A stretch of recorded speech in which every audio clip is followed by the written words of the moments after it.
कैसे कैसे ताजदारा बादशाह चल गए, कैसे कैसे ताजदारा बादशाह चल गए। वो खजीना बाला खाना शान शौकत क्या हुई, वो खजीना बाला खाना शान शौकत क्या हुई। कैसे कैसे खूब सूरत रानिया शहजादिया तन बदन सब गल गई है, शक्ल सूरत क्या हुई। ये चमन सहरा भी होगा नजर सूए दुनिया, किधर जा रहा है तू किधर देखता है, किधर जा रहा है तू किधर देखता है। मौत को समझा है गाफिल इख्तिताम में जिंदगी, मौत को समझा है गाफिल इख्तिताम में जिंदगी। दर हकीकत मौत तेरी इब्तिदाए जिंदगी, दर हकीकत मौत तेरी इब्तिदाए जिंदगी। তাহলে আমরা এতক্ষণ পর্যন্ত বুঝতে পারলাম সৃষ্টি দুই প্রকার, একটা হলো দুনিয়ার জন্য আর একটা হলো আখিরাতের জন্য। এবার আসি আমরা এই পৃথিবীতে শিক্ষা ব্যবস্থাও দুই প্রকার। কয় প্রকার? দুই প্রকার। একটা হলো জাগতিক শিক্ষা, দুনিয়াবী শিক্ষা, বৈশ্বিক শিক্ষা, আর একটা হলো আখিরাতি শিক্ষা, নবুয়তি শিক্ষা। কি শিক্ষা বলুন তো? ইলমুন নবুওয়া, নবুয়তি শিক্ষা, কোরআন আধ্যাত্মিক শিক্ষা। এবার আসুন আল্লাহ পাক রব্বুল আলামিন যারা ইলমুন নবুওয়াত আধ্যাত্মিক শিক্ষা, কোরআনের শিক্ষা, হাদিসের শিক্ষা অর্জন করবে তাদের জন্য বিশাল অফারের কথা বলেছেন। আমি এটা এজন্য বলতেছি যেহেতু নুরানি মাদ্রাসার সভা, এই জন্য নুরানি মাদ্রাসার সবার মঞ্চে বসে নুরানি মাদ্রাসার উপকার আছে এমন কথাই বলতে হবে। আরেকটা হলো জাগতিক শিক্ষা, যেমন ইঞ্জিনিয়ার, ডাক্তারি, ডিপ্লোমা, তারপরে ডিগ্রিদারি, বড় ধরনের বিসিএস খেলার হওয়া, এফআরসিএস হওয়া, এমআরসিএস হওয়া, এমবিবিএস হওয়া, এটা একটা আলাদা, যেটাকে বলে জাগতিক শিক্ষা। এখন আল্লাহ পাক রব্বুল আলামিন কুরআন এবং হাদিসের মধ্যে যে অসংখ্য জায়গায় শিক্ষা ব্যবস্থার মূল্যায়ন করেছেন এবং পুরস্কারের কথা বলেছেন আখিরাতে, সেটা কোন শিক্ষা? অবশ্যই আল্লাহ তাআলা আখিরাতের শিক্ষা, কুরআনের শিক্ষা এবং হাদিসের শিক্ষার কথা বলেছেন। জাগতিক শিক্ষা এটা হলো মানব রচিত। আমি কখনো বলবো না যে জাগতিক শিক্ষার কোনো প্রয়োজন নাই, অবশ্যই আছে। তবে জাগতিক শিক্ষা কোরআনের শিক্ষার সামনে, হাদিসের শিক্ষার সামনে, তারপরে ইলমুল ওয়াহির সামনে, নবুয়তি শিক্ষার সামনে জাগতিক শিক্ষা কোনো কিছুই না। এটা হলো ক্ষণস্থায়ী দুনিয়ার সামান্য উপকারের জন্য। যেমন একজন ইঞ্জিনিয়ার একটা ব্রিজ বানালো, এই ব্রিজ থেকে আমরা সামান্য উপকৃত হতে পারতেছি, যেটা না হলেও চলতো। কারণ এক সময় ব্রিজ ছিল, যেমন ইঞ্জিনিয়াররা লাইট বানিয়েছে, ফ্যান বানিয়েছে, মাইক বানিয়েছে, তারপরে গাড়ি বানিয়েছে, মোবাইল বানিয়েছে, ল্যাপটপ বানিয়েছে, অবশ্যই উপকার আসে, তবে এটা ক্ষণস্থায়ী, অল্প। যদি মোবাইল, ল্যাপটপ, তারপরে গাড়ি এগুলো না হলে মানুষ একসময় চলেছে কিনা বলেন তো? একসময় গাড়ি ছিল না, মোবাইল ছিল না, ল্যাপটপ ছিল না, কম্পিউটার ছিল না, বড় বড় ব্রিজ ছিল না, দালান কোঠা ছিল না, বড় বড় এই বিভিন্ন ইঞ্জিনিয়ারিং মেশিনারি ছিল না, এই জন্য এগুলো ছাড়া চলে। তবে এমন একটা ইলমুল ওয়াহি, এমন একটা শিক্ষা, যে শিক্ষা না হলে আল্লাহ পাক রব্বুল আলামিনের সামনে আমাদেরকে জিজ্ঞাসিত হতে হবে। এই জন্য মনে করেন, আগে বলি জাগতিক শিক্ষা, কোনো একজন ছাত্র ক্লাস 1 পড়লো, ক্লাস 5 পড়লো, ক্লাস 6 পড়লো, ধারাবাহিক অনেক ডিপ্লোমাদারি হয়ে গেল, এফআরসিএস হলো, এমবিবিএস হলো, তারপরে বড় ধরনের ইঞ্জিনিয়ার হলো, বিসিএস খেলার হলো। এগুলোর মূল্য কতক্ষণ? যতক্ষণ পর্যন্ত তার শরীরের ভিতরে প্রাণ আছে, নিঃশ্বাস আছে। কি আছে? নিঃশ্বাস যতক্ষণ থাকবে ততক্ষণ পর্যন্ত এই শিক্ষার মূল্য আছে। মনে করেন বিশ্বের সর্বশ্রেষ্ঠ জ্ঞানী যখন সে মারা যাবে, এই 3.5 হাত বডির সাথে সাথে তার শরীরের কোনো মূল্য আছে? নিঃশ্বাস বের হয়ে গেলে তার ডিগ্রির কোনো মূল্য নাই। কিন্তু একজন মাদ্রাসার তালেবে ইলম, নুরানি মাদ্রাসায় শিক্ষা অর্জন করে, সে যখন থেকেই লেখাপড়ার মান শুরু করে, লেখাপড়ার ধারাবাহিকতা শুরু করে তখন থেকে তার মূল্য বৃদ্ধি পায়, শুরু হয়। যেমন আপনাদেরকে বলি, মনে করেন আপনার একজন ছাত্রকে, আপনার একজন ছেলেকে, নাতিকে সামনে মাদ্রাসায় ভর্তি চলবে, ভর্তি করে দেওয়ার জন্য আপনি নিয়ে আসছেন। নিয়ে আসার পরে ঘর থেকে শুধুমাত্র এখন নিয়ত করেছেন, বের হয়েছেন, রাস্তায় বের হয়েছেন, এখনো মাদ্রাসায় আসেন নাই, এখনো পর্যন্ত সাথে সাথে তার মর্যাদা আল্লাহর কাছে বেড়ে গেছে। কিন্তু কোনো একজন ছেলেকে যদি আপনি প্রাইমারি স্কুলে নিয়ে যান ভর্তি করানোর জন্য, সে একেবারে ক্লাস 5, 9, 10 পর্যন্ত পড়ার পরেও তো অযোগ্য। আল্লাহ পাক রব্বুল আলামিন এই শিক্ষার কথা কুরআনে হাদিসে বলে নাই। ক্লাস 5 পড়লে যে আল্লাহর কাছে মর্যাদা বাড়বে, ক্লাস 10 পড়লে যে আল্লাহর কাছে মর্যাদা বাড়বে, আইও পাস করলে যে আল্লাহর কাছে মর্যাদা বাড়বে, বিএ পাস করলে যে আল্লাহর কাছে মর্যাদা বাড়বে, এমবিবি তারপরে মাস্টার্স পাস করলে যে আল্লাহর কাছে মূল্য বাড়বে, এটার কথা আল্লাহর রাসূল কোনোদিন হাদিস শরীফে বলে নাই। কিন্তু যেই ছাত্র, যেই মানুষটি মাদ্রাসায় পড়ার জন্য নিয়ত করেছে, তার কথা বলেছেন। রাসূল করিম সাল্লাল্লাহু আলাইহি ওয়াসাল্লাম বলেন, কোন একজন ছাত্র মাদ্রাসায় পড়ার জন্য তার বাবার হাত ধরে ঘর থেকে বের হয়েছে, এখনো পর্যন্ত মাদ্রাসায় পৌঁছে নাই। আল্লাহ রাসূল বলেন, মান সালাকা তরিকান ইয়ালতামিসু ফীহি ইলমা সাহালাল্লাহু লাহু বিহি তরিকান ইলাল জান্নাহ। যে ছাত্র তার দাদার হাত ধরে, যে ছেলে তার বাবার হাত ধরে নূরানী মাদ্রাসায় ভর্তি হওয়ার জন্য ঘর থেকে বের হলো, এখনো পর্যন্ত ওমর ইবনুল খাত্তাব নূরানী মাদ্রাসায় আসে নাই। আল্লাহ রাসূল বলেন, সে এখন আল্লাহর রাস্তায় কুরআন এবং হাদিস শিখার জন্য যে বের হলো, আল্লাহ পাক রব্বুল আলামিন তাকে জান্নাতে যাওয়ার জন্য পথ সহজ করে দেয়। এখনো মাদ্রাসা আসছে, এখনো মাদ্রাসা আসে নাই, ঘর থেকে বের হয়েছে। রাসূল করিম সাল্লাল্লাহু আলাইহি ওয়াসাল্লাম আরো বলেন, যে ব্যক্তি ইলমুন নবুওয়া শিখার জন্য ঘর থেকে বের হয়, মান খরাজা ফি তলাবিল ইলমি ফাহুয়া ফি সাবিলিল্লাহি হাত্তা ইয়ারজিআ। যে ব্যক্তি কোরআনের শিক্ষা, হাদিসের শিক্ষা অর্জন করার জন্য ঘর থেকে বের হয়, সে যতক্ষণ পর্যন্ত ঘরে ফিরে আসে নাই ততক্ষণ পর্যন্ত সে হলো আল্লাহর রাস্তায়। তার মানে সে যদি কোনো কারণে মারা যায়, সে শহীদের মর্যাদা পাবে। বলেন সুবহানাল্লাহ। আল্লাহ রাসূল সাল্লাল্লাহু আলাইহি ওয়াসাল্লাম আরো বলেন, মনে করেন সেই ছেলেটি ওমর ইবনুল খাত্তাব রাদিয়াল্লাহু তাআলা আনহু মাদ্রাসায় এসে অফিস থেকে কি নিল, একটি ফর্ম নিল, এখনো পর্যন্ত ভর্তি হয় নাই, শুধুমাত্র ফর্ম নিল, ফর্ম পূরণ করতেছে, অর্থাৎ সে একজন তালেবুল ইলম হয়ে গেল। সে বলতেছে, আমি ওমর ইবনুল খাত্তাব মাদ্রাসায় পড়ব, আমি এখানকার একজন তালেবুল ইলম। এই তালেবুল ইলমের খাতার মধ্যে নাম লেখার কারণে আল্লাহ রাসূল বলেন তার মর্যাদা কতটুকু বেড়ে গিয়েছে। ওয়া ইন্নাল মালাইকাতা লা তাযউ আজনিহাতাহা রিযান লিতালিবিল ইলমি। এই হাদিসটি বোঝানোর জন্য আপনাদেরকে আমি একটা মিসাল দিই। মনে করেন পৃথিবীতে বর্তমান সবচেয়ে পাওয়ারফুল রাষ্ট্র হলো আমেরিকা। আমেরিকার প্রেসিডেন্ট ডোনাল্ড ট্রাম্প যদি ডক্টর ইউনূসের আমন্ত্রণে যদি বাংলাদেশে আসে, তাকে অবশ্যই ভিআইপি টার্মিনাল ব্যবহার করে, ভিআইপি এয়ারলাইন ব্যবহার করে তাকে বাংলাদেশে আনা হবে। সে যখন বাংলাদেশে ল্যান্ড করবে, যেখানে পা রাখবে, সেখানে তার জন্য একটি লাল গালিচা বিছিয়ে দিবে, লাল গালিচার সংবর্ধনা দিবে। এখন বলুন, এটা পৃথিবীর নিয়ম। এখন থাকে যে একটি লাল গালিচা বিছিয়ে দিয়ে সংবর্ধনা দেওয়া হলো, এই লাল গালিচাটি কোথায় থেকে কতটুকু দেওয়া হবে? অবশ্যই যেখানে পা রাখবে অল্প জায়গায় দেওয়া হবে। কোনোদিন সেই বিমানবন্দর থেকে একেবারে যমুনা পর্যন্ত, সরকারি মেহমানাগার পর্যন্ত দেওয়া হবে না।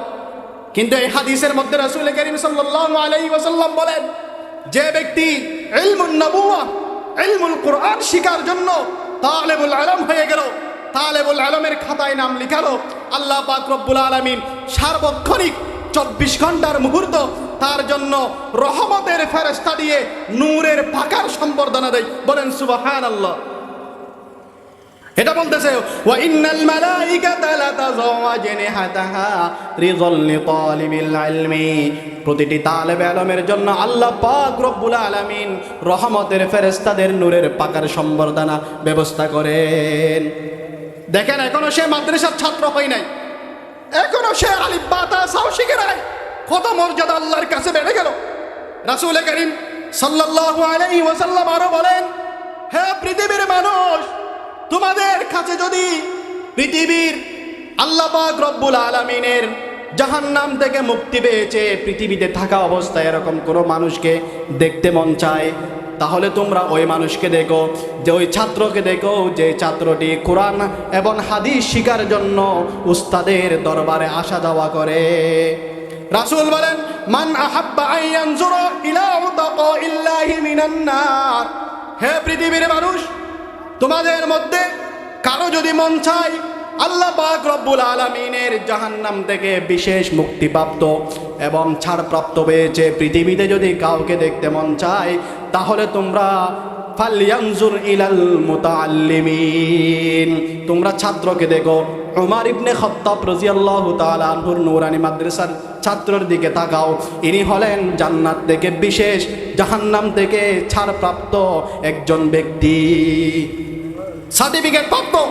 রাসূল বলেন, যে ব্যক্তি উস্তাদের দরবারে গিয়ে হাদিস এবং কোরআন শিখার জন্য আসা যাওয়া করে, এখনো পর্যন্ত ভালো করে উস্তাদের সামনে বসে আউযুবিল্লাহ বিসমিল্লাহ পড়তে পারে না, প্লেতে পড়ে, নার্সারিতে পড়ে, এই ছাত্র সম্পর্কে রাসূল বলেন, মা মিন মুতাআল্লিমিন ইখতালিফু ইলা বাবিল আলিমি, যে ছাত্রটি উস্তাদের দরবারে যায়, আসা যাওয়া করে, সপ্তাহে 3 দিন উপস্থিত থাকে, 4 দিন থাকে না, এই ছাত্রকে আল্লাহ পাক রব্বুল আলামিন 5টি পুরস্কারের ব্যবস্থা করবেন।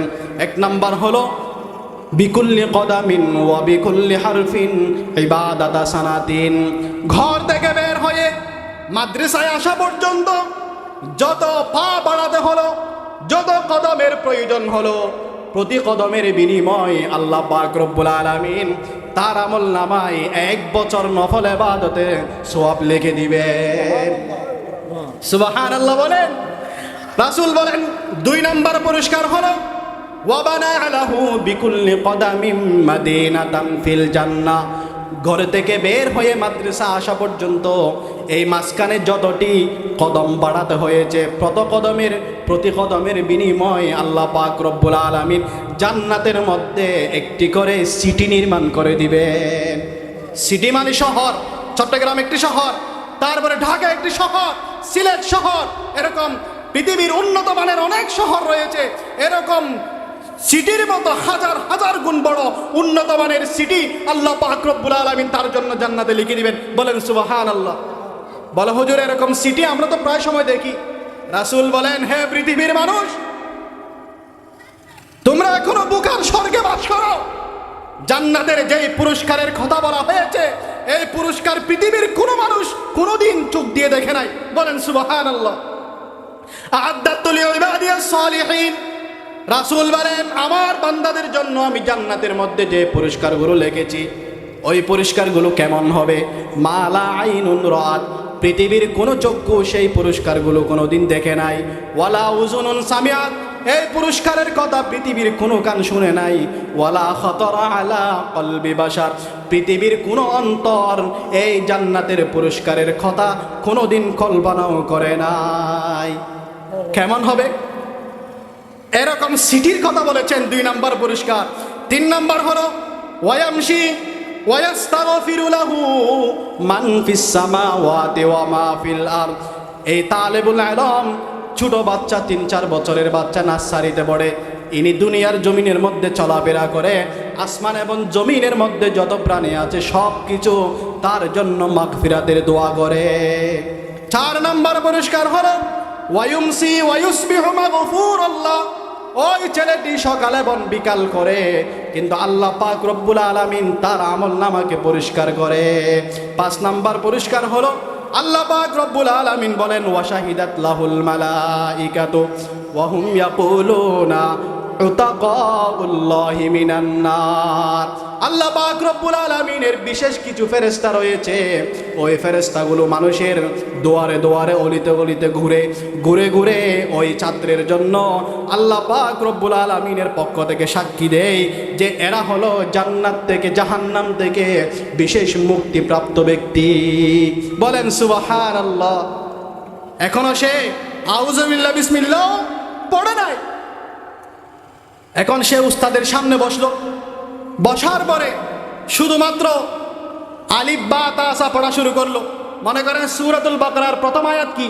আলিফ লাম মিম এটা পড়েছে, হুজুরের সামনে বসে আলিফ লাম মিম পড়েছে। রাসূল বলেন, হে পৃথিবীর মানুষ, মান ক্বারা হারফাম মিন কিতাবিল্লাহি ফালাহু বিহি হাসানাতুন ওয়াল হাসানাতু বিআশরি আমসালিহা। আব্দুল্লাহ ইবনে মাসউদ রাদিয়াল্লাহু তাআলা আনহুর হাদিস, যে ব্যক্তি কুরআন শরীফ থেকে শুধুমাত্র কেবলমাত্র একটি অক্ষর তিলাওয়াত করবে, আল্লাহ পাক রব্বুল আলামিন তাকে একটি নেকি লিখে দেয়, ওই নেকি হবে 10 নেকির সমান। বলেন সুবহানাল্লাহ। রাসূল আরো বলেন, আমি তো লা আকুলু আলিফ লাম মিম হারফুন ওয়ালাকিন আলিফুন হারফুন ওয়া লামুন হারফুন ওয়া মিমুন হারফুন। আমি কখনো বলি নাই সূরাতুল বাকারার প্রথম শব্দ আলিফ লাম মিম একটি অক্ষর, বরং এই আলিফ লাম মিমের মধ্যে 3টি অক্ষর রয়েছে। একটা হলো আলিফ, আরেকটা হলো মিম, আরেকটা হলো লাম। সুতরাং কোনো ব্যক্তি যদি সূরাতুল বাকারার প্রথম শব্দ আলিফ লাম মিম তিলাওয়াত করে, আল্লাহ পাক রব্বুল আলামিন তার আমলনামায় 30টি নেকি লিখে দিবে। এখন কোরআন শরীফের অর্থ তো বুঝে না সে, রাসূল বলেন অর্থ বুঝতে হবে না। একথার প্রমাণ হলো আলিফ লাম মিম। আলিফ লাম মিম এগুলো কোরআন শরীফে কয়েকটি সূরার শুরুতে কতগুলো শব্দ আছে যেগুলোকে বলা হয় আল হুরুফুল মুকাত্তাআ, অর্থাৎ এগুলোর অর্থ পৃথিবীর কোনো বিজ্ঞানী জানে না। যেমন কফ, ইয়াসিন, সাদ, আলিফ লাম মিম, হা মিম, এই শব্দগুলোর অর্থ পৃথিবীর কোনো আলেম, কোনো মুফতি, কোনো মুহাদ্দিস জানে না। তাহলে রাসূল যে বলেছেন আলিফ লাম মিম বললে 30টি নেকি পাবে, তাহলে আলিফ লাম মিমের অর্থ জানে সে? জানে না। তাহলে কোরআন শরীফের সওয়াব পাওয়ার জন্য কোরআনের অর্থ বুঝতে হয় না, কোরআনকে মোহাব্বত করলে হয়। কোরআন এমন জিনিস, কোরআন যেখানে রাখা হয় তার দাম বেড়ে যায়। যেমন রেহালের মধ্যে কোরআন রাখলে ওই রেহালের মধ্যে পা বাসলে আমরা সালাম করি কিনা বলেন? কোরআন যেখানে রাখা হয় তার সম্মান বেড়ে যায়। কোরআন যেই বুকের মধ্যে রাখা হয় সেই বুকের সম্মান বেড়ে যায়। কোরআন যেখানে পড়া হয় সেখানের সম্মান বেড়ে যায়। যেমন মসজিদের মধ্যে কোরআন তেলাওয়াত করা হয়, পৃথিবীর এমন কোনো মসজিদ যদি থাকে যেখানে কোরআন তেলাওয়াত করা হয় না, ওই মসজিদের মর্যাদা আল্লাহর কাছে নাই। তাহলে কোরআনের সাথে থাকালেও সওয়াব, কোরআনের দিকে দেখলে সওয়াব, কোরআনকে ধরলে সওয়াব, কোরআনকে ছুঁয়া দিলে সওয়াব, কোরআনকে মহব্বত করলে সওয়াব। বলেন সুবহানাল্লাহ। আমি একটা ঘটনা বলি, আপনারা আরো ভালো বুঝবেন।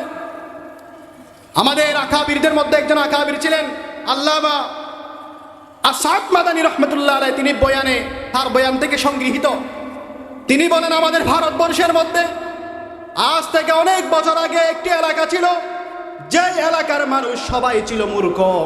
কোনো মানুষ কোরআন তিলাওয়াত করতে পারে না, ভালো করে ইলমে দ্বীন জানে না, কোরআনের শিক্ষা জানে না।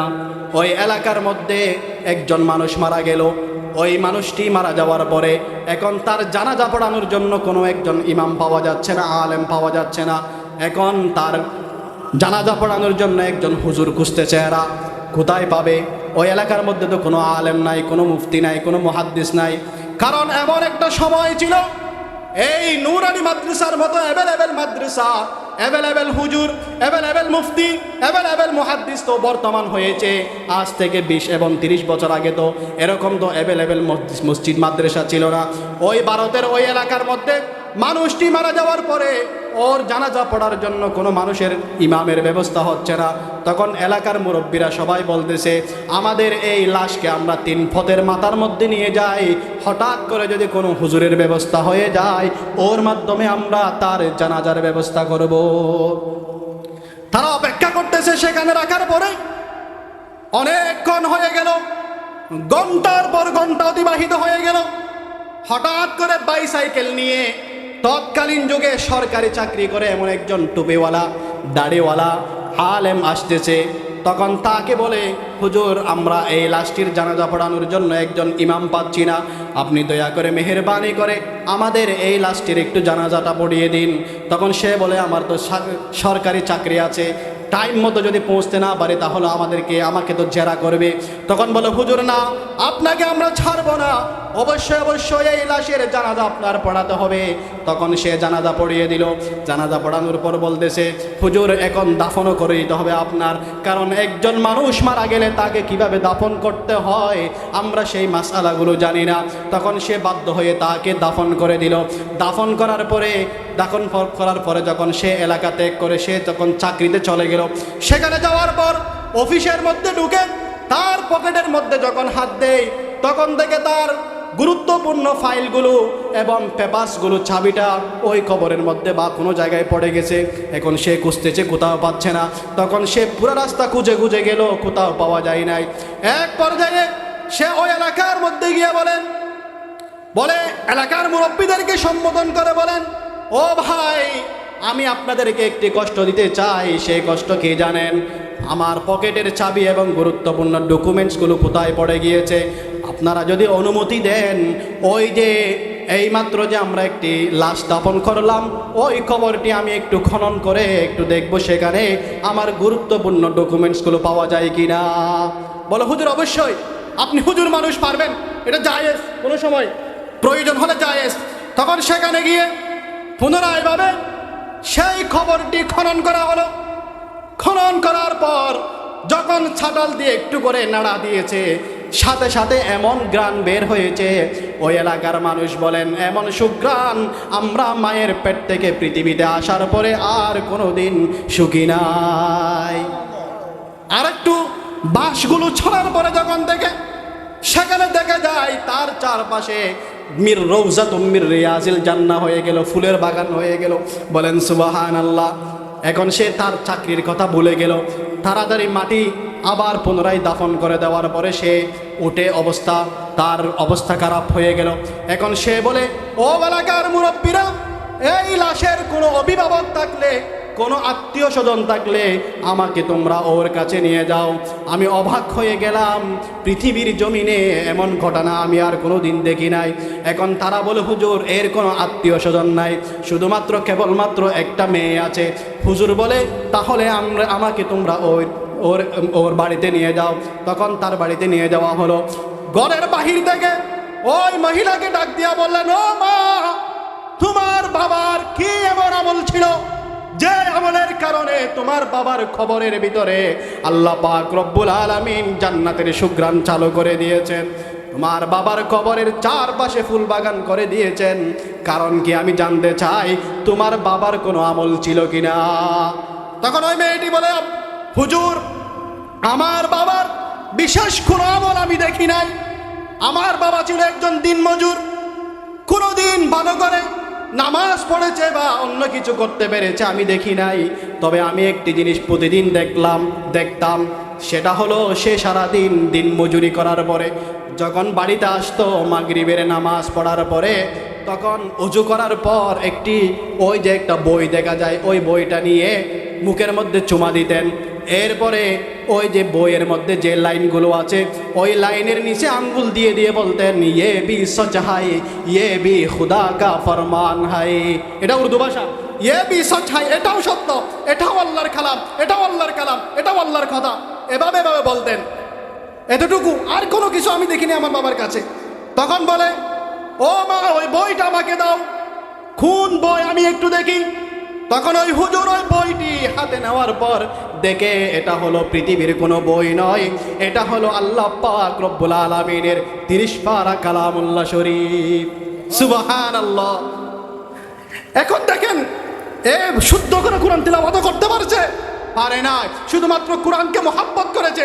এই জন্য বলেছিলাম কোরআন অশুদ্ধ পড়লেও সওয়াব আছে। বলেন সুবহানাল্লাহ। এক হাদিসে আছে, যদি বেজে বেজে কষ্ট করে কোরআন শরীফ পড়ে তার জন্য ডাবল সওয়াবের ব্যবস্থা রয়েছে। বলেন সুবহানাল্লাহ। এবার দেখেন তার মর্যাদা কতটুকু বেড়ে গেল। তারপরে যখন সেই ছেলেটি ওমর ইবনুল খাত্তাব মাদ্রাসায় নূরানি পড়ার পর হিফজখানায় ভর্তি করে দেওয়া হলো, নূরানি মাদ্রাসা থেকে ফারেক হয়ে যখন হিফজখানায় গেল, 30 পারা কালামুল্লাহ শরীফ মুখস্থ করে নিল। মুখস্থ করার পর এখন সে হাফেজে কোরআন হয়ে গিয়েছে, অর্থাৎ পূর্ণ একজন হাফেজ। আল্লাহ পাক রব্বুল আলামিন তার মর্যাদা কতটুকু বেড়ে দিয়েছেন।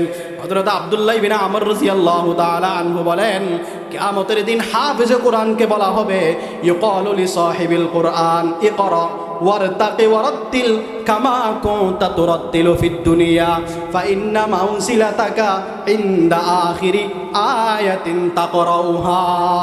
হে হাফেজ, কোরআন শরীফ তিলাওয়াত করো। পৃথিবীতে তুমি যেরকম ভাবে কোরআন তিলাওয়াত করতে, প্রতিটি আয়াত পড়বে, তোমার মর্যাদা উপর দিকে উঠতে থাকবে।